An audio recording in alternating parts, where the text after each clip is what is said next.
పరిమళాలను వెదజల్లుతూ ఉండగా ఆ శ్రీకృష్ణుడే మాస్టర్ సివివిగా వారికి ధ్యానంలో సాక్షాత్కరించారు. దానితో మాస్టర్ గారి జీవితం ఒక పెద్ద మలుపు తిరిగింది.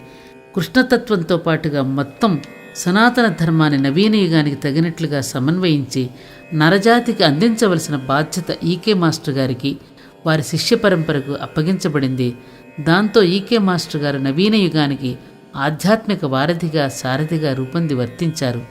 నవీన యుగానికి అనన్య చింతనను అలవరిచి ఆ యుగజనులను అంతర్యామిత్వంలోకి మేల్కొల్పడంతో ఈకే మాస్టర్ గారు వహించిన పాత్ర అద్వితీయం. దేవదేవుని కార్యక్రమం ఈకే మాస్టర్ గారి మీదుగా ఇలా కావలసిన రూపాన్ని సంతరించుకుంటూ ఉన్నది.